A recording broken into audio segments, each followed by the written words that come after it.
ఓం సాయిరామ్ శ్రీమాత్రే నమః. అమ్మ బిడ్డలందరికీ శ్రావణ మాసంలో మొదటిసారిగా మొదటి రోజు వచ్చినటువంటి శ్రావణం శుక్రవారం శుభాకాంక్షలు. మనందరము కూడా ఎంతో సంతోషంగా అమ్మవారికి చక్కగా పూజ చేసుకుంటూ ఉన్నాం కదా ఫ్రెండ్స్. మరి అమ్మవారి కృపా కరుణా కటాక్షములు మనందరిపైన నిండుగా మెండుగా ఉండాలి అని చెప్పి మనస్ఫూర్తిగా నేను కూడా కోరుకుంటూ, ఈరోజు అమ్మవారు గురించి మనం గనక చక్కగా అమ్మవారి విశేష ఫలితాలు మనకు కలగాలి అంటే కనుక ఈ తల్లి అనుగ్రహం మనందరిపైన ఉండాలి అని చెప్పి నేను కూడా మనస్ఫూర్తిగా కోరుకుంటూ ఉన్నానండి. అయితే ఈరోజు అమ్మవారి కథను గనక వింటే మనం ఊహించినటువంటి పరమ పవిత్రమైన రోజును సకల శుభాలు మనకు కలుగుతాయండి. ఈ కథను మనం పూర్తిగా విన్నాము అంటే మనకు మంచి శుభ ఫలితాలు అనేవి ఈ శ్రావణ శుక్రవారంతో మనకు ప్రారంభం కాబోతున్నాయి అని చెప్పి అమ్మవారి అంటే ఎటువంటి శుభ ఫలితాలు అనేది ఈరోజు అదృష్టవంతులకు మాత్రమే ఈ కథను మనం వినగలుగుతాం. ఈ కథను మనం ఎవరైతే పూర్తిగా వింటున్నామో మనంత అదృష్టవంతులు ఇక ఉండరండి. ఈ అమ్మవారు చెప్పే సందేశాన్ని తప్పకుండా విందాం. పూర్వం ఒకనొకప్పుడు ఒక మహానగరం అనే పెద్ద పట్టణానికి దూరంగా ఒక చిన్న పల్లెటూరు ఉండేది. ఆ పల్లెటూరులో ధర్మయ్య అనే ఒక పేదవాళ్ళు నివసించేవాడు. అతను రోజంతా కష్టపడిన 2 పూటల గడవడమే కష్టంగా ఉండేది. ధర్మయ్యకు లక్ష్మీదేవిపై అపారమైనటువంటి భక్తి. ప్రతి శ్రావణ శుక్రవారం రోజు తన పేదరికాన్ని సైతము లెక్క చేయకుండా తనకున్న కొద్దిపాటి వనరులతో లక్ష్మీదేవిని అత్యంత నిష్ఠతో పూజించేవాడు. తన కష్టాలు తీరాలని కాదు, తనలాంటి పేదలందరికీ కూడా మంచి జరగాలి అని చెప్పి కోరుకునేవాడు. అదే రాజ్యాన్ని ప్రతాప సింహుడు అనే ఒక రాజు పరిపాలిస్తూ ఉండేవారు. రాజు చాలా శక్తివంతుడు, కానీ అతను మాంత్రికులను జ్యోతిష్యులను ఎక్కువగా నమ్ముతూ ఉండేవాడు. అతని ఆస్థానంలో కాళికాచార్యుడు అనే ఒక దుష్ట మాంత్రికుడు ఉండేవాడు. కాళికాచార్యుడు తన మాంత్రిక శక్తులతో రాజును ప్రభావితం చేస్తూ అకృత్యాలకు పాల్పడుతూ ఉండేవాడు. అతని ప్రధాన లక్ష్యం నిధులను గుర్తించి వాటిని సొంతం చేసుకోవడం. ఒక శ్రావణ శుక్రవారం రోజు ధర్మయ్య ఎప్పటిలాగానే పూజ ముగించుకుని ప్రశాంతంగా తన పొలం వైపు వెళ్తూ ఉన్నాడు. అక్కడ పడి ఉన్న ఒక పాత రావి చెట్టు వద్దకు రాగానే అతని కాలు ఏదో గట్టి వస్తువును తగిలింది. కిందకు వంగి చూస్తే అది ఒక మట్టి పాత కుండను చూసి మూత తెరిచి చూడగా అతని కళ్ళు జిగేల్మన్నాయి. అదృశ్య దేవత ఆశీర్వాదం లభించిందని ధర్మయ్యకు అర్థమైంది. అతడు ఆ నిధిని తన ఇంటికి తీసుకువెళ్ళి దానిని ఎవరికీ తెలియకుండా జాగ్రత్తగా దాచాడు. ఈ సంఘటన గురించి కాళికాచార్యుడు తన మాంత్రిక శక్తుల ద్వారా తెలుసుకున్నాడు. ఆ బంగారు నిధి తనదేనని, దానిని ఎలాగైనా పొందాలని కుట్ర పన్నాడు. అతడు వెంటనే రాజు ప్రతాపసింహుడి వద్దకు వెళ్ళి, మహారాజా, మన రాజ్యానికి ఒక గొప్ప అదృష్టం పట్టింది. ధర్మపురం అనే పల్లెటూరులో ధర్మయ్య అనే ఒక పేదవాడికి శ్రావణ శుక్రవారం రోజు భూమిలో దాగి ఉన్న అపారమైన బంగారు నిధి దొరికింది. అది మన రాజ్యానికి చెందిన సంపద. మీరు వెంటనే ఆ నిధిని స్వాధీనం చేసుకోండి అని చెప్తాడు. రాజు ప్రతాపసింహుడు ఆశ్చర్యపోతాడు. ఒక పేదవాడికి నిధి దొరకటమా? అది ఎలా సాధ్యమని అడిగాడు. దానికి కాళికాచార్యుడు నవ్వుతూ, అది మాంత్రిక శక్తుల మహిమ మహారాజా. ఆ నిధిని అధిపతి ఎవరో కాదు, దుష్ట శక్తులే అని ప్రజలను ప్రలోభపెట్టి కష్టాల్లోకి నెట్టేస్తాయి. ఆ నిధిని మీరు స్వాధీనం చేసుకుంటే రాజు సుభిక్షంగా ఉంటుంది, రాజ్యం కూడా అని అబద్ధం చెప్పాడు. రాజు కాళికాచార్యుడి మాటలు నమ్మి సైనికులను పంపించి ధర్మయ్య ఇంటిని సోదా చేయించాడు. సైనికులు ఆ బంగారు కుండను కనుగొని రాజు ముందు ఉంచారు. రాజు ఆ బంగారు నాణాల కుండను చూసి మురిసిపోతాడు. అతడు ధర్మయ్యను పిలిపించి, ధర్మయ్య, ఈ నిధి నీకు ఎలా దొరికింది? ఇది దుష్టశక్తులకు సంబంధించిందని మా మాంత్రికుడు చెప్తున్నాడు. దీనిని రాజ ఖజానాలో జమ చేయాలి అని ఆదేశించాడు. ధర్మయ్య భయపడకుండా వినయంగా ఇలా చెప్పాడు, మహారాజా, నేను లక్ష్మీదేవిని భక్తుడను. ప్రతి శ్రావణ శుక్రవారం నేను అమ్మవారిని పూజిస్తాను. ఈ నిధి అమ్మవారి అనుగ్రహంతోనే నాకు లభించింది. ఇది దుష్ట శక్తులది కాదు. నేను ఈ నిధిని నా కోసం కాదు, నా పల్లెటూరిలో ఉన్న పేదల కష్టాలు తీర్చడానికి ఉపయోగిద్దామని అనుకుంటున్నాను అని చెప్తాడు. అది విని కాళికాచార్యుడు పకపకా నవ్వి, ఒక పేదవాడికి దైవనిధి దొరకడమా? ఇదంతా మాయా మహారాజా, వీడు అబద్ధం చెప్తున్నాడు. ఈ నిధి దుష్టశక్తిని కలిగి ఉంది, అందుకే దీన్ని స్వాధీనం చేసుకోవడం శ్రేయస్కరమని రాజును రెచ్చగొట్టాడు. రాజు కాళికాచార్యుడి మాటలకు ప్రభావితుడై, ధర్మయ్య, ఈ నిధిని రాజఖజానాలో జమ చేయాల్సిందే.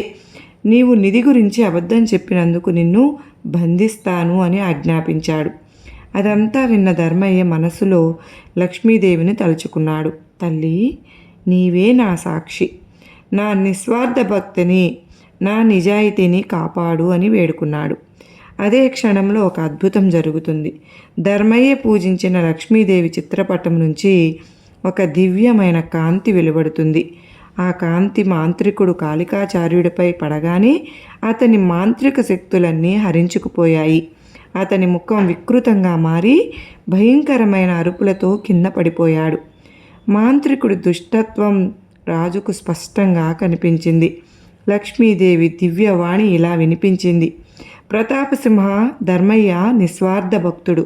అతడు నా అనుగ్రహం వల్లనే ఈ నిధిని పొందాడు. ఈ నిధి శుభకరమైనది. కాళికాచార్యుడు తన దురాశతో దుష్టత్వంతో నిధిని అపహరించాలని చూశాడు. ఎక్కడైతే స్వచ్ఛమైన భక్తి, నిస్వార్థం, నిజాయితీ ఉంటాయో అక్కడే నేను ఉంటాను. కేవలం ధనమే ఐశ్వర్యం కాదు, సద్గుణాలే నిజమైన సంపద అని లక్ష్మీదేవి పలకగానే లక్ష్మీదేవి దివ్యవాణి విన్న రాజు ప్రతాపసింహుడు భయపడి పశ్చాత్తాపపడతాడు. అతను వెంటనే కాళికాచార్యుని రాజ్య బహిష్కరణ చేస్తాడు. ధర్మయ్యను సగౌరవంగా సత్కరిస్తాడు. ధర్మయ్య, నీ నిస్వార్థ భక్తి నాకు కళ్ళు తెరిపించిందయ్యా. నీకు దొరికిన నిధి నీదే. నీవు కోరినట్లు ఆ నిధితో నీ అష్టకష్టాలు తీర్చు. నీకు, ప్రజలందరికీ నేను అండగా ఉంటాను అని ప్రకటిస్తాడు. ఇక ధర్మయ్య ఆ నిధిని తన కోసం కాకుండా పల్లెటూరులోని పేదలందరికీ ఇల్లు కట్టించడానికి, బావులు తవ్వించడానికి, వ్యవసాయాన్ని ప్రోత్సహించడానికి ఉపయోగించాడు.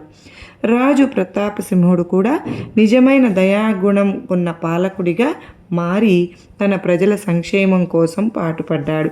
ఈ కథ శ్రావణ శుక్రవారం మహిమను, నిస్వార్థ భక్తి యొక్క శక్తిని మరియు నిజమైన సంపద అంటే కేవలం ధనం కాదని, సద్గుణాలు, దయ, నిజాయితీ అని తెలియపరిచింది కదా ఫ్రెండ్స్. దైవం ఎప్పుడూ కూడా నిజమైన భక్తులకు అండగా ఉంటుందని, దుష్టత్వం ఎప్పటికీ నెగ్గదు అని ఈ కథ సందేశం ద్వారా మనం తెలుసుకున్నాం. ఈరోజు ఎవరైతే ఈ కథను మనం పూర్తిగా విన్నామో మనంత అదృష్టవంతులకి ఎవరు ఉండరండి. ఇక మన ఇంట్లో అన్నీ శుభావాలే. ఈరోజు లక్ష్మీదేవి అమ్మవారిని తృప్తిపరిచే పనులు చేశామంటే మనకు రాబోయే జీవితంలో మనకు ధనానికి కానీ, ధాన్యానికి కానీ, బట్టలకు కానీ లోటు లేకుండా మనం జీవిస్తాం. మహాపర్వదినమైన శ్రావణ శుక్రవారం రోజు ఎవరైతే ఈ సాయంత్రం 5 గంటల నుండి 6 గంటల వరకు మధ్య మన ఇంట్లో లక్ష్మీదేవి ఫోటో ముందు ఇలా గనక దీపాన్ని గనక వెలిగించుకున్నట్టయితే మనకు రాబోయే జీవితంలో అసలు ఇంకా ఎదురే ఉండదని, మన ఇంట్లోకి ధనం ప్రాప్తిస్తుంది. శ్రావణ శుక్రవారం రోజు సాయం సంధ్యా సమయంలో అంటే చెప్పిన ఈ సమయంలో మనం గనక ఇలా దీపాన్ని వెలిగించుకుంటే లోక సంచారం చేసే లక్ష్మీదేవి మన ఇంట్లోకి ఆ దీపపు కాంతుల వెలుగులోకి వచ్చి మన ఇంటిని పావనం చేస్తుందని మన పురాణాల ద్వారా మనం తెలుసుకున్నాం. మరి ఎంతో పవిత్రమైన శ్రావణ శుక్రవారం రోజు సాయంత్రం 5 గంటల నుండి 6 గంటల మధ్య కాలంలో దీపం మనం వెలిగించుకుంటే గనక మన ఇంటిలోకి లక్ష్మీదేవి వచ్చి సిరుల వర్షం కురిపిస్తుంది అని మనం తెలుసుకున్నాం. కనుక మనం ప్రతి ఒక్కరం కూడా ఆ విధంగా చేసుకుని అమ్మవారి అనుగ్రహానికి పాత్రులు అవ్వాలని నేను కూడా మనస్ఫూర్తిగా కోరుకుంటూ ఉన్నానండి. నిజంగా పురాణ అంటే లక్ష్మీదేవి కథలు ఎన్నో ఉన్నాయి. ఒక పేదరాలిని ఎలా ధనవంతురాలని చేసింది అన్న, మన ఇంట్లోకి లక్ష్మీదేవి రావాలి అన్న ఆ పేదరాలు ఏమి చేసింది అని వివరించే శాంతశీల కథను మనం తెలుసుకోవాల్సిందే. ధన మూలం ఇదం జగత్తు అని అంటారు కదా ఫ్రెండ్స్ పెద్దలు. అలాంటి ధనానికి అధిదేవత మన మహాలక్ష్మీదేవి అయితే ఆ లక్ష్మీదేవిని చంచలంగా కూడా పిలుస్తూ ఉంటారు కదా. ఎందుకంటే లక్ష్మీదేవి ఎప్పుడూ కూడా ఒక చోట స్థిరంగా ఉండదండి. అందుకే అమ్మవారి లక్ష్మీదేవి అష్టోత్తరంలో చెంచలాయే నమః అని పేర్లు కనిపిస్తాయి కదా. పూర్వం ఒకసారి నారద మహర్షి వైకుంఠానికి వెళ్ళి శ్రీ మహావిష్ణువుని దర్శించుకుని ఒక మాట ఇలా అడిగారంట. ఓ నారాయణ, ఈ సమస్త సృష్టినంతటినీ మీరే కదా సృష్టించారు. అలానే సృష్టితో పాటు మనుషులను, సమస్త జీవులను కూడా మీరే కదా సృష్టించారు. మీరు సృష్టించిన మనుషులలో అత్యంత ధనవంతులుగా, భాగ్యవంతులుగాను, సిరి సంపదలతోనూ తొలతూగుతూ ఉన్నారు. మరి కొంతమంది ఏమో తినడానికి తిండి లేక కటిక దరిద్రాన్ని, పేదరికాన్ని అనుభవిస్తూ ఉన్నారు. మనుషులంతా మీ సృష్టే కదా తండ్రి. మరి వారిలో కొంతమందికి కఠిన దరిద్రులు మరియు కొంతమందికి లక్ష్మీప్రదము ఎందుకు జరుగుతుంది అని అడిగారంట. ఆ మాటలు విన్న శ్రీహరి చిరునవ్వు నవ్వుకుంటూ నారదునితో ఇలా అన్నారు. నారదా, కీర్తి ప్రతిష్టలను, సిరి సంపదలను ప్రసాదించేది ఆ శ్రీ మహాలక్ష్మీదేవి. ఆ శ్రీ మహాలక్ష్మీదేవి ఎవరి ఇంట్లో అయితే ప్రవేశిస్తుందో వారు కుబేర సమానులుగా ధన సంపదలను, కీర్తి ప్రతిష్టలను, అమితమైన ధనాన్ని సంపాదించుకుని భోగభాగ్యాలు అనుభవిస్తూ జీవిస్తూ ఉంటారు వారు. అలా కాకుండా లక్ష్మీదేవి బదులు ఆ లక్ష్మి అంటే జ్యేష్ఠాదేవి ఎవరింట్లో అయితే ప్రవేశిస్తుంటో అలాంటి వారు మాత్రం కటిక పేదరికంతో పాటు దుఃఖము, దారిద్ర్యము అనుభవిస్తూ జీవితాంతం కష్టాలలో జీవిస్తారని చెప్పగానే నారద మహర్షి ఇలా అంటారు. స్వామి, లక్ష్మీదేవి మన ఇంట్లోకి రావాలంటే ఏం చేయాలి? అలాగే మన ఇంట్లో ఉన్న అలక్ష్మి అంటే జ్యేష్ఠాదేవి బయటకు వెళ్ళిపోవాలంటే ఏం చేయాలో చెప్పమని శ్రీ మహావిష్ణువును అడుగుతారు. దానికి శ్రీ మహావిష్ణువు ఇలా చెప్తారు. నారదా, లక్ష్మీదేవి మన ఇంటికి రావాలంటే మనం ఏం చేయాలో పేదరికాన్ని అనుభవిస్తున్న శాంతశీల కథ ద్వారా నీకు సవివరంగా తెలియచేస్తాను, విను. కనుక శ్రద్ధగా వింటే గనక ఈ కథను లక్ష్మీదేవి వారి ఇంట్లోకి నేరుగా ప్రవేశించి అష్టైశ్వర్యాలు కురిపిస్తుందని శ్రీ మహావిష్ణువు ఇలా కథ చెప్పడం ప్రారంభించారు. ఫ్రెండ్స్, పూర్వం కాశీ రాజ్యంలోని ఒక గ్రామంలో శాంతశీల, రుద్రసేనుడు అనే దంపతులు ఉండేవారు. వారు కఠిన దరిద్రాన్ని అనుభవిస్తూ పేదరికంతో బాధలు పడుతూ ఉండేవారు. శాంతశీల, రుద్రసేనుడితో పాటు ఆ గ్రామంలో వారంతా అదేవిధంగా కఠిన దరిద్రాన్ని, పేదరికాన్ని అనుభవిస్తూ అన్న వస్త్రాలకు దూరమైపోయారు. ఒకరోజు శాంతశీల కట్టెలు తీసుకురావడానికి అడవికి వెళ్ళింది. అప్పుడు ఆ అడవిలో ఒక మునివర్యుడు కనిపించాడు. ఆ మునివర్యుని చూసిన శాంతశీల అతని వద్దకు వెళ్ళి నమస్కరించుకుని కన్నీరు పెట్టుకుంటుంది. దుఃఖిస్తున్న శాంతశీలను చూసి ఆ మునివర్యుడు తన దివ్య దృష్టితో జరిగిందంతా తెలుసుకుని ఇలా చెప్తాడు. తల్లి, నీవు నీ గ్రామంలోని ప్రజలంతా ఇలా కఠిన దరిద్రాన్ని అనుభవించడానికి గల కారణం ఏమిటో చెప్పనా? మీరు దైవారాధన కానీ దీపారాధన కానీ చేయకుండా కటిక చీకటిలో బ్రతుకుతూ ఉన్నారు. ఆ కారణంగా లక్ష్మికి బదులు అలక్ష్మి వచ్చి కూర్చుందమ్మా. అందుకే మీ అందరికీ ఈ దీనస్థితి నుండి మీరు బయటపడాలి అంటే సాయం సంధ్యా సమయంలో నూనెను చక్కగా శుభ్రతను పాటించి శుక్రవారం రోజు నీ ఇంట్లో దీపాన్ని వెలిగించుకుని గుమ్మానికి అడ్డంగా నిలబడి నీ ఇంట్లో నుండి వెళ్ళిన వారిని మరలా తిరిగి రావద్దని, నీ ఇంట్లోకి వచ్చిన వారిని ఇంకెప్పుడు బయటకు వెళ్ళవద్దని వారి వద్ద మాట తీసుకో.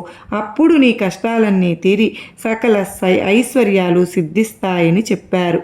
ఆ మునివర్యుడు చెప్పినట్లుగానే శాంతశీల శుక్రవారం రోజు శుచిగా శుభ్రతను పాటించి సాయం సంధ్యా సమయంలో ఊరంతా చీకటిగా ఉన్నప్పుడు తన ఇంట్లో ఒక దీపాన్ని వెలిగించి ఆ దీపాన్ని పూజించి తాను గుమ్మం వద్ద నిల్చుంటుంది. అప్పుడు నల్ల వస్త్రాలు ధరించి చింపిరి జుట్టుతో ఒక ఆవిడ ఇంట్లో నుండి బయటకు వచ్చి ఇలా అంటుంది.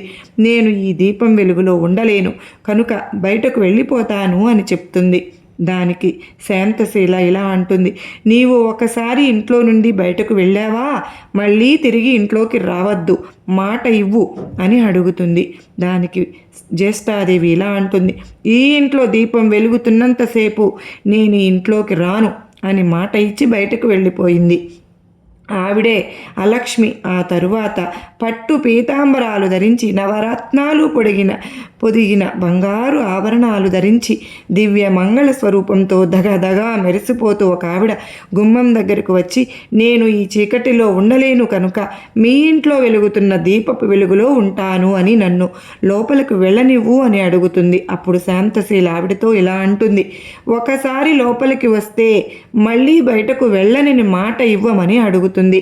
దానికి ఆవిడ, నీ ఇంట్లో సాయం సంధ్యా సమయంలో దీపం ఉన్నంత వరకు నేను బయటకు వెళ్ళనని శాంతశీలకు మాట ఇచ్చి ఇంట్లోకి ప్రవేశించింది. ఆవిడే శ్రీ మహాలక్ష్మీదేవి. శాంతశీల ఇంట్లో ఉన్న జ్యేష్ఠాదేవి బయటకు వెళ్ళిపోయి లక్ష్మీదేవి ఇంట్లోనికి వచ్చి వెంటనే శాంతశీల అష్టైశ్వర్యాలు పొందుతుంది. ఆ వైభవాన్ని చూసిన శాంతశీల లక్ష్మీదేవిని ప్రార్థించి నాతో పాటు నా ఊరిలోని ప్రజలందరినీ కూడా కటాక్షించమని వేడుకుంటుంది. అప్పుడు శ్రీ మహాలక్ష్మీదేవి సమస్త లోకానికి ఒక వరాన్ని ఇస్తుంది. ఎవరైతే శుక్రవారం రోజు సాయంత్రం సంధ్య సమయంలో దీపాన్ని వెలిగించి నాకు అర్పిస్తారో వారి ఇంటిని ఎప్పటికీ నేను విడిచి వెళ్ళను అని శాంతశీలతో చెప్తుంది. దాంతో శాంతశీల ఆ ఊరి ప్రజలందరితోనూ శుక్రవారం రోజు సంధ్యా సమయంలో దీపారాధన చేయించి అందరిపై లక్ష్మీ కటాక్షం కలిగేలా చేసింది అని శ్రీ మహావిష్ణువు నారదునితో చెప్పారు. ఈ కథనంతటిని విన్న నారద మహర్షి ఇలా అన్నారు, ఇంట్లో ఉన్న జ్యేష్ఠాదేవిని ఎలా బయటకి పంపాలో, లక్ష్మీదేవిని ఇంట్లోకి ఎలా ఆహ్వానించాలో తెలుసుకుని లక్ష్మీదేవి ఎలాంటి స్థానంలో కొలువై ఉంటుందో, ఎలాంటి వస్తువుల్లో కొలువై ఉంటుందో చెప్పమని ప్రార్థించారు. శ్రీ మహావిష్ణువు దానికి నారదునితో ఇలా చెప్తారు, లక్ష్మీదేవి అనుగ్రహం కలగాలి అంటే ఆ తల్లికి ఇష్టమైనట్లుగా నడుచుకోవాల్సి ఉంటుంది. లక్ష్మీదేవికి పాలు, పువ్వులు, పసుపు, కుంకుమ, దీపం, గోవు, ధనం, ధాన్యం మొదలైనవి ఇష్టమైనవి. ఇవి లక్ష్మీ స్థానాలుగా చెప్పబడ్డాయి. అందువల్లనే వాటిని ఎల్లప్పుడూ నిర్లక్ష్యం చేయకూడదు. వాటి విషయంలో భక్తి శ్రద్ధలతో వ్యవహరిస్తూ ఉండాలి. నారద, శ్రీహరి దివ్య చరిత్ర పారాయణం చేసే చోట, శ్రీహరిని భక్తిగా గానం జరిగే చోట, సాలగ్రామం, తులసి, శంఖధ్వని ఉన్న చోట లక్ష్మీ నివాసం ఉంటుంది. అంత మాత్రమే కాదు, భక్తులను, పిల్లలను, పండితులను, విద్యావేత్తలను, మహిళలను ఆదరించే చోట, ఇల్లు శుభ్రంగా ఉండి ప్రశాంత వాతావరణం ఉన్న చోట లక్ష్మి స్థిర నివాసం ఉంటుంది. లక్ష్మీదేవి చంచల స్వభావం కలది కనుకనే బాగా పొద్దుపోయే వరకు నిద్రించే వారి ఇళ్లలోనూ, సాయం సంధ్యావేళల్లో నిద్రించే వారి ఇళ్లలోనూ లక్ష్మీదేవి ఉండదు. కష్టపడకుండా కాలాన్ని వృధా చేసే వారి ఇళ్లను లక్ష్మీదేవి విడిచిపెట్టి వెళ్ళిపోతుంది. ఎప్పుడు చూసినా గొడవలు, ఏడుపులు, కలహాలు ఉన్న ఇంట్లోకి లక్ష్మీదేవి కాలు పెట్టదు. తులసిని పూజించుకోని చోట, శంకరుని అర్చించని చోట, పశుపక్షాదుల పట్ల ప్రేమ లేని చోట, మరియు అతిథులను గౌరవించని చోట, భోజన సత్కార్యాలు జరగని చోట లక్ష్మీదేవి నిలవదయ్యా అని చెప్పి శ్రీ మహావిష్ణువు నారదునితో చెప్తారు. కనుక సంధ్యా సమయంలో శ్రావణ శుక్రవారం రోజు సాయంత్రం 5 గంటల నిమిషముల నుండి 6 గంటల వరకు మధ్య దీపం వెలిగించుకోవాలి. ఈ సమయంలో వెలిగించే దీపానికి ఒక పేరు ఉందండి. ఇలా శుక్రవారం రోజు సాయంత్రం వెలిగించే దీపాన్ని జ్యోతి లక్ష్మి అని అంటారు. అంటే మన ఇంట్లోకి లక్ష్మీదేవిని ఆహ్వానించే దీపం అని అర్థం. ఈరోజు ఈ సమయంలో ఇలా గనుక మనం దీపం వెలిగించుకుంటే మన ఇంట్లోకి సాక్షాత్తు లక్ష్మీదేవి అడుగుపెట్టి అష్టైశ్వర్యాలు కురిపిస్తుంది. ఇలా ఈ సమయంలో దీపం వెలిగించుకుంటే మన ఇంట్లోకి లక్ష్మీదేవి వచ్చి శాశ్వతంగా ఉండిపోతుంది. ఈరోజు రావి చెట్టు మొదలును ముట్టుకోకుండా 2 రావి ఆకులను సేకరించుకోవాలి. 2 రావి ఆకులపై గంధము లేదా పసుపు బట్లు పెట్టుకుని తరువాత చూపించిన విధంగా మనకు ఆకులను చక్కగా లక్ష్మీదేవి చిత్రపటం ముందు ఉంచుకొని దానిపై ప్రమిదలు ఉంచుకొని 5 ఒత్తులు విడివిడిగా వేసుకుని దీపాన్ని వెలిగించుకోవాలి. తరువాత యథావిధిగా దీప పూజ చేసుకుని తరువాత యథావిధంగా సాయంకాలం లక్ష్మీదేవి ముందు దీపాలను వెలిగించిన వారు ఈ మంత్రాన్ని చెప్పి దీపాన్ని వెలిగించుకుని దీపానికి ముందుగా భూమికి నమస్కారం చేసుకుని ఇంటికి శుభం కలుగుతుంది. అలాగే వారు చేసిన పాపాలన్నీ త్వరగా నివారణ అయిపోతాయండి. దీప జ్యోతి పరబ్రహ్మ దీపేన హరతే పాపం సంధ్యాదీపం నమోస్తుతే విష్ణుశక్తే జగన్మాత రత్నసంభూతే భూమీదేవి నమోస్తుతే విష్ణుశక్తే జగన్మాత అనే రక్త సంభూతే భూమీదేవి నమోస్తుతే అని చెప్పుకుని నమస్కారం చేసుకునే వారికి అన్ని రకాల పాపాలు నివృత్తి అయిపోతాయండి. ఇలా ఈరోజు కనుక మనం చేసుకుంటే మన అప్పులు తీరిపోతాయి, ధన ప్రవాహం మన ఇంట్లోకి వస్తుంది, మన జీవితంలో తిరుగులేని రాజయోగం పడుతుంది, మన ఇంట్లోకి దరిద్రం చెరచేరదు, దరిచేరదు, సకల శుభాలు కలుగుతాయి. స్కాంద పురాణంలో కూడా శ్రావణ వైభవాన్ని పరమేశ్వరుడు స్వయంగా వివరించారు ఫ్రెండ్స్. 12 మాసాలలో శ్రావణ మాసం సాక్షాత్తు శివరూపం, సాక్షాత్తు నేనే శ్రావణ మాసం అని సనత్ కుమార మహర్షికి చెప్తారు పరమేశ్వరుడు. మహర్షి కోరిక మేరకు శ్రావణ మాస మహత్యాన్ని 24 అధ్యాయాల్లో వివరించారండి పరమశివుడు. ఈశ్వరుడు సనత్ కుమారునికి ఇలా వివరిస్తూ చెప్తారు, ఓ సనత్ కుమారా, ఇలా నీకు శ్రావణ శుక్రవార వ్రతం గురించి చెప్తాను, శ్రద్ధగా వినయ్యా. ఈ వ్రతం చేయడం వల్ల సమస్త విపత్తులు దూరమైపోయి ప్రాణి సకల సిరి సంపదలతో విరాజిల్లుతూ ఉంటుంది. శ్రావణ శుక్రవారం రోజున జీవితాంతము కాంతి వ్రతం చేయాలి. ఈ వ్రతాన్ని ప్రధానంగా మహిళలు తమ పిల్లల క్షేమం కోసం ఆచరిస్తారు. ఓ సనత్ కుమారా, ముందుగా ఈ వ్రత విధానం విను, తరువాత విన్నంతనే అష్టైశ్వర్యాలు కలిగే వ్రత కథను చెప్తాను. శ్రావణ మాసంలో శుక్రవారం రోజున ప్రాతకాలంలో నిద్ర లేచి శిరస్నానం చేసి ఎరుపు రంగు వస్త్రాలను ధరించి వ్రత సంకల్పం చేసుకోవాలి. ఒక వేదికపై శివంతికాదేవి ప్రతిమను స్థాపించి ఎర్రటి పుష్పాలతో కుంకుమలతో అమ్మవారిని పూజించుకుని ధూపదీప నైవేద్యాలు సమర్పించుకుని 5 ఒత్తుల దీపం వెలిగించుకుని నైవేద్యంలో ఎరుపు రంగు ఫలాలు మరియు గోధుమ పిండి, చక్కెర, నెయ్యి కలిపి చేసిన కేసరి అమ్మవారికి సమర్పించుకుని జీవంతికాదేవి వ్రతంలో పసుపు వాడకూడదు. ఈరోజు ఈ వ్రతం చేసేవారు పసుపు రంగు బట్టలు కానీ ఆభరణాలు కానీ ధరించకూడదు. తరువాత అమ్మవారికి హారతుని ఇచ్చి జీవంతికాదేవి వ్రత కథను పఠించడం లేదా శ్రవణం చేయడం చేసిన ఈ వ్రతం చేసిన వారు ఉపవాసం ఉండాలి.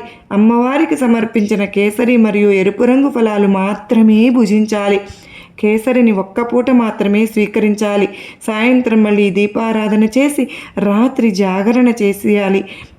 జీవంతికాదేవి చిన్నపిల్లలకు సంరక్షించే దేవత. ఈ వ్రతం చేసే స్త్రీల యొక్క సంతానాన్ని ఆ జీవంతికాదేవి రక్షిస్తూ ఉంటుంది. కావున స్త్రీలందరూ ఈ వ్రతాన్ని తప్పకుండా ఆచరించాలి. ఓ సనత్ కుమార, ఇక నీకు ఈ జీవంతికా దేవి కథను చెప్తాను, విను శ్రద్ధగా అంటూ ఈశ్వరుడు ఇలా చెప్పసాగారు ఫ్రెండ్స్. పూర్వం సవ్యల అనే రాజ్యాన్ని ధర్మతత్పరుడైన భరతుడు అనే రాజు పరిపాలిస్తూ ఉండేవారు. అతని భార్య కళావతి. వారికి చాలా కాలం వరకు సంతానం కలగలేదు. ఈ కారణంగా కళావతి రాణి ఎల్లప్పుడూ చాలా బాధపడుతూ ఉండేది. ఒకరోజు మహారాణి అలా విచారిస్తూ కూర్చున్న సమయంలో రాణి వద్దకు ఒక దాసి వచ్చింది. ఆ దాసి నగరంలో మంత్రసానిగా కూడా పనిచేసేది. అనగా గర్భిణీ స్త్రీలకు ప్రసవాలు చేస్తూ ఉండేది. ఆ నగరంలోని గర్భిణీలు ప్రసవం కోసం ఆ దాసిని పిలిచేవారు. ఆ దాసి సంతానం కోసం విచారిస్తున్న రాణిగారిని చూసి ఇలా అంటుంది, మహారాణి, మీరు ఎందుకు అలా విచారిస్తున్నారు? నేను ఉన్నాను కదా, నేను చెప్పినట్టు చేయండి అంటూ మహారాణి చెవిలో ఇలా చెప్పసాగింది. మహానగరంలో నివసిస్తున్న సుమేధ అనే బ్రాహ్మణుడి భార్య సుశీల ఇప్పుడు గర్భవతి. ఇప్పుడు ఆమెకు 3వ నెల. ఆమెకు పుట్టిన బిడ్డను తెచ్చి మీకు అప్పగిస్తాను. మీరు ఈ రోజు నుంచి గర్భవతిగా నటించడం మొదలు పెట్టండి అని మహారాణి చెవిలో చెప్తుంది. దాసి మాటలు విని మహారాణి అందుకు నిరాకరించింది. అప్పుడు ఆ దాసి మహారాణితో ఇలా అంటుంది, చూడండి మహారాణి, భయపడవద్దు. ఈ విషయం గురించి ఎవ్వరికీ తెలియదు అని చెప్పడంతో సంతానం కోసం బాధపడుతున్న మహారాణి దాసి చెప్పినట్లు చేయసాగింది. మహారాణి గర్భవతి అని తెలియగానే భరత మహారాజు మహా ఆనందం పొందుతారు. మహారాణి తన కడుపు చుట్టూ బట్టలు చుట్టుకుంటూ గర్భిణీలాగా నటించసాగింది. కొంతకాలం తరువాత సుశీలకు పురిటి నొప్పులు రాగానే ఆమె దాసిని తన ఇంటికి పిలిపించింది. సుశీల 12 మగబిడ్డకు జన్మనిచ్చింది. బిడ్డను చూసి సుశీల చాలా సంతోషపడుతుంది. కానీ కాసేపటి తరువాత సుశీల నిద్రించగానే ఎవరికీ తెలియకుండా నెమ్మదిగా ఆ దాసి బాబును తీసుకుని రాజభవనానికి వెళ్ళిపోయింది. రహస్య మార్గం ద్వారా రాజభవనంలోనికి ప్రవేశించి మహారాణి గదిలోనికి వెళ్ళి ఆ బిడ్డను మహారాణికి అప్పగించింది. బిడ్డను చూచి మహారాణి ఎంతో ఆనందపడింది. ఆ దాసి మహారాజు వద్దకు వెళ్ళి ఇలా అంటుంది, మహారాజా, మహారాణి పన్నంటి బిడ్డకు జన్మనిచ్చింది అని సమాచారం అందిస్తుంది. ఈ శుభవార్త విన్న మహారాజు ప్రసన్నతతో ఎన్నో దాన ధర్మాలు చేయసాగాడు. మహారాజుకు పుత్రుడు జన్మించాడని రాజ్యంలోని ప్రజలు ఆనందంతో పండుగను జరుపుకోసాగారు. కానీ మరోవైపు ఆ బ్రాహ్మణ స్త్రీ సుశీల తన బిడ్డ దూరమైనందుకు చాలా విచారించసాగింది. సుశీల శ్రావణ శుక్రవారం రోజున జీవంతికాదేవి వ్రతం చేయసాగింది. భరత మహారాజు తన పుత్రునికి జాతకర్మాది సంస్కారాలు చేయించి పుత్రునికి ఆదిత్యుడు అని నామకరణం చేశాడు. వారు ఆ కుమారుణ్ణి అల్లారు ముద్దుగా పెంచుకోసాగారు. సుశీల చేస్తున్న జీవంతికాదేవి వ్రత ప్రభావం వల్ల జీవంతికాదేవి రాజభవనంలోని రాజకుమారుని రక్షిస్తూ ఉండేది. కొంతకాలం తరువాత ఆ ఆదిత్యుడు యుక్త వయస్కుడు అయ్యాడు. భరత మహారాజు తన కుమారునికి అన్ని విద్యలు నేర్పించాడు. ఆ కుమారుడు అన్ని కళల యందు కూడా ఆరితేరిన వాడు అయ్యాడు. కొంతకాలం తరువాత మహారాజు చనిపోయాడు. అతని కుమారుడైన ఆదిత్యుడు మహారాజు అయ్యాడు. ఆదిత్యుడు తన తండ్రి శ్రాద్ధం నిమిత్తమై కొంతమంది సేవకులను వెంటబెట్టుకుని గయకు బయలుదేరాడు. మార్గ మధ్యంలో వారు ఒక వయసుని ఇంట్లో బస చేశారు. ఆ వైశ్యుని కుమారుడు జన్మించి అప్పటికి 6 రోజులయ్యింది. వైశ్యుడు బిడ్డకు ఆ రోజు 6వ రోజు కనుక ఆ రోజు రాత్రి విధాత్రి తలరాత్ర రాయటానికి వచ్చింది. ఆదిత్యుడు ఆ ఇంట్లోనే బస చేస్తున్నాడు కనుక ఆదిత్యుని సంరక్షించడానికి జీవంతికాదేవి కూడా అక్కడే ఉంటుంది. విధాత్రిని చూసి జీవంతికాదేవి ఇలా అంటుంది, అమ్మా విధాత్రి, నువ్వు ఇక్కడకు ఎందుకు వచ్చావు అని అడుగుతుంది. అందుకు విధాత్రి దేవి, ఈరోజు ఈ వైశ్యుడి కొడుక్కి 6వ రోజు కనుక అతని తలరాత వ్రాయడానికి వచ్చాను అని అంటుంది. దానికి జీవంతికాదేవి ఇలా అంటుంది, ఏమి రాస్తున్నావు? తలరాత అని అంటుంది. అందుకు విధాత్రి, రేపు ఉదయాన్నే ఈ బాలుడు మరణిస్తాడు అని రాశాను అని చెప్తుంది. అది విన్న జీవంతికాదేవి, చెల్లి విధాత్రి, నేను ఇక్కడ ఉండగా నీవు అలా అమంగళం రాయడానికి వీలు లేదు అని చెప్పి బాబుకు దీర్ఘ ఆయుష్షు రాయాల్సిందిగా ఆదేశిస్తుంది. విధాత్రిదేవి జీవాంతికీదేవి ఆదేశానుసారం బాబుకు దీర్ఘాయువు ప్రసాదించి వెళ్ళిపోతుంది.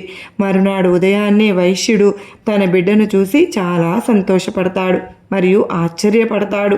ఎందుకు అంటే ఆ వైశ్యుడికి ఇదివరకు జన్మించిన పిల్లలంతా వరుసగా 6వ రోజు రాత్రి కన్ను మూసేవారు.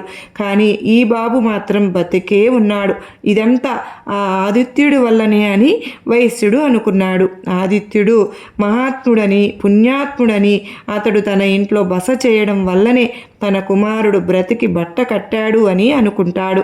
మర్నాడు ఉదయం ఆదిత్యుడు తన ప్రయాణాన్ని కొనసాగించడానికి బయలుదేరగా ఆ వైశ్యుడు ఆదిత్యుడితో ఇలా అంటాడు, మీరు తిరిగి వెళ్ళేటప్పుడు కూడా నా ఇంట్లోనే బస చేయాలి అని పదే పదే ప్రాధేయపడ్డాడు. సరే అని చెప్పి ఆదిత్యుడు గయకు వెళ్ళిపోయాడు. గయలో పిండదానం చేస్తున్న సమయంలో ఆదిత్యునికి 2 చేతులు కనపడతాయి. అందులో ఒకరి చెయ్యి దేవత చెయ్యలాగా అనిపించింది. ఆ విషయమే ఆదిత్యుడు పండితులను అడుగుతాడు. కానీ వారు సమాధానం చెప్పలేకపోయారు. ఆదిత్యుడు శ్రాద్ధ కర్మ కార్యక్రమాలు పూర్తి చేసి గయ నుండి తన ఇంటికి రావడానికి బయలుదేరాడు. మార్గ మధ్యంలో మళ్ళీ ఆ వైశ్యుని ఇంటిలో బస చేశారు. ఆ రోజున ఆ వైశ్యుడి మరొక కుమారునికి 6వ రోజు అనగా ఆ వైశ్యునికి మరొక కొడుకు పుట్టి 6 రోజులు అయిన సమయంలో ఆదిత్యుడు వారి ఇంట బస చేస్తూ ఉన్నాడు. కుమారునికి 6వ రోజు కనుక ఆ రోజు రాత్రి మళ్ళీ విధాత్రిదేవి తలరాత వ్రాయటానికి వచ్చింది. ఆదిత్యుణ్ణి సంరక్షిస్తూ అక్కడే ఉన్న జీవంతికాదేవి మళ్ళీ విధాత్రి దేవిని, నీవు ఈరోజు ఈ బాలుడి జాతకంలో ఏమి రాస్తావు అని అడిగింది. అందుకు విధాత్రిదేవి రేపు ఉదయాన్నే ఈ బాబు మరణిస్తాడు అని రాస్తాను అని అంటుంది. జీవాంతికాదేవి మరలా ఆ బాలుడికి కూడా దీర్ఘాయుషును రాయమని ఆదేశిస్తుంది. విధాత్రిదేవి ఈ బాబుకి కూడా జయవాంతికాదేవి ఆదేశానుసారం దీర్ఘ ఆయుష్ను ప్రసాదిస్తుంది. జయవాంతికాదేవి మరియు విధాత్రిదేవి మాట్లాడుకుంటున్న సమయంలో ఆదిత్యునకు మెలకు వచ్చింది. అతను అలా పడుకుని వారిద్దరి మాటలు వింటూ ఉన్నాడు. విధాత్రిదేవి జీవాంతికాదేవిని ఇలా అంటుంది, అమ్మా, మీరు ఆ వైశ్యుడి ఇంటికి ఎందుకు వచ్చారు అని అడుగుతుంది. అందుకు జీవాంతికాదేవి, చెల్లి, ఈ ఆదిత్యుడు తల్లి శ్రావణ శుక్రవారం రోజున నా వ్రతం చేస్తూ ఉన్నది కావున ఈ బాలునికి నేను సంరక్షిస్తూ ఉన్నాను. అతని సంరక్షణార్థం అతనితో పాటు నేను కూడా ఇక్కడకు రావాల్సి వచ్చింది అని చెప్తుంది. విధాత్రిదేవి సరేనని చెప్పి అక్కడ నుండి వెళ్ళిపోయింది. మరో రోజు ఉదయం వైశ్యుడు తన రెండవ కుమారుడు కూడా బ్రతికి ఉండడం చూసి ఎంతో ఆనందపడతాడు. ఆదిత్యుడి పుణ్య ప్రభావం వల్లనే తన ఇద్దరు కుమారులు బ్రతికారు అని ఆ వైశ్యుడు గ్రహించి ఆదిత్యునికి కృతజ్ఞతలు తెలుపుకున్నాడు. తరువాత మహారాజు తన నగరానికి బయలుదేరాడు. రాజభవనానికి చేరుకోగానే ఆదిత్యుడు తన తల్లిని, అమ్మా, నీవు ఏం వ్రతం చేసుకున్నావు అని అడిగాడు. అందుకు మహారాణి, నేను ఏ వ్రతము చేయలేదు అని చెప్తుంది. ఇది విన్న ఆదిత్యుడు మహారాణి తన తల్లి కన్న తల్లి కాదు అని గ్రహించాడు. తన కన్న తల్లి ఎవరో తెలుసుకోవాలి అనుకున్నాడు. శ్రావణ మాసం రాగానే శుక్రవారం రోజున నగరంలోని స్త్రీలంతా పసుపు వస్త్రాలు ధరించి రాజభవనానికి భోజనానికి రావాలని భటుల ద్వారా ప్రకటన చేశాడు. మహారాజు ఆదేశానుసారం నగరంలోని స్త్రీలందరూ పసుపు రంగుల దుస్తులు ధరించి రాజభవనానికి వచ్చారు. రాజు వారందరికీ భోజనాలు ఏర్పాటు చేయించాడు. వారందరూ భోజనం చేస్తున్న సమయంలో మహారాజు భటులతో ఇలా అంటాడు, భటులారా, నగరంలోని స్త్రీలందరూ వచ్చారా అని అడిగాడు. అప్పుడు భటులు, మహారాజా, ఒక బ్రాహ్మణ స్త్రీ తప్ప నగరంలోని స్త్రీలందరూ ఎక్కడికి వచ్చారు అని చెప్పారు. ఆ బ్రాహ్మణ స్త్రీ జీవాంతికాదేవి వ్రతం చేస్తున్నందువల్ల పసుపు రంగు వస్త్రాలు ధరించి రాలేను అని చెప్పింది అన్నారు. అది విని రాజు సత్యాన్ని గ్రహించి తన తల్లి కోసం ఎరుపు రంగు వస్త్రాలు పంపాడు. మహారాజు పంపిన ఎరుపు రంగు వస్త్రాలు ధరించి సుశీల రాజభవనానికి వచ్చింది.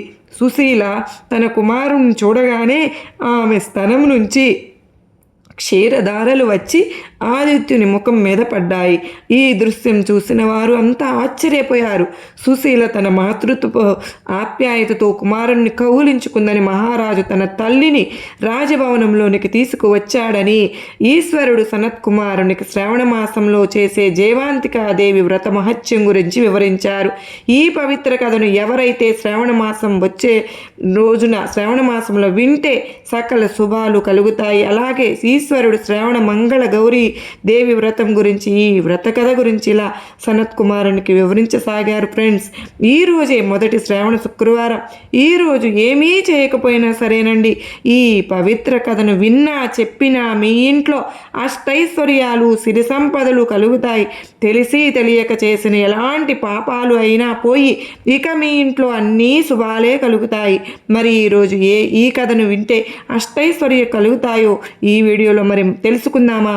కలియుగ ప్రారంభంలో ప్రజలంతా తమ దాన ధర్మాలకు విచక్షణ జ్ఞానం లేక ఘోరమైన కృత్యాలు చేస్తూ ఉన్నారు. ఫ్రెండ్స్, ఎక్కడ చూసినా అశాంతి, అరాచకాలు, కరువు కాటకాలతో ప్రజలు సుఖశాంతులను కోల్పోతున్నారు. అలాంటి దౌర్భాగ్య పరిస్థితిని చూసిన మహర్షులందరూ కలిసి ప్రజాశ్రేయస్సు కొరకు లోక కళ్యాణార్థం యజ్ఞం చేయాలని నిశ్చయించుకున్నారు. యజ్ఞమునులకు గంగానది తీరాన్ని యజ్ఞస్థలంగా ఎంపిక చేసుకుని అక్కడ మునులందరూ కూడా పూజా సామాగ్రితో యజ్ఞం ప్రారంభించాలని అనుకున్నారు. చక్కటి ప్రశాంత వాతావరణంలో ఋషులు వేదాలు చదువుతూ ఉండగా అంతటా అక్కడకు నారదుల వారు వచ్చారు. నారదుల వారు ఆ మునులతో ఇలా అన్నారు, ఓ మహామునులారా, లోకానికి ఎంతో ఉపయోగకరమైన యజ్ఞం చేస్తున్నారుగా, ఈ యజ్ఞస్థలం ఎవరికి ధారపోస్తారు? దీనికి త్రిమూర్తులు మాత్రమే అర్హులు. వారికి శాంతము సహనము కలిగిన వారు, ఋషులకు విలువనిచ్చువారు ఎవరో నిర్ణయించి వారికే ధారపోయండి అని పలుకుతారు. ముని మాటలకు తెల్లబోయిన ఋషులంతా ఒకరి ముఖాలు ఒకరు చూసుకుంటూ వాదోపవాదాలు చేసి విసిగిపోయారు. ఇక మహర్షులంతా త్రిమూర్తులను పరీక్షించే శక్తి ధైర్యము మాకు లేవు, అందుకు సమర్థుడు మహాతపస్వి అయిన భృగు మహర్షియే అని ఆయన్ని ప్రార్థించారు.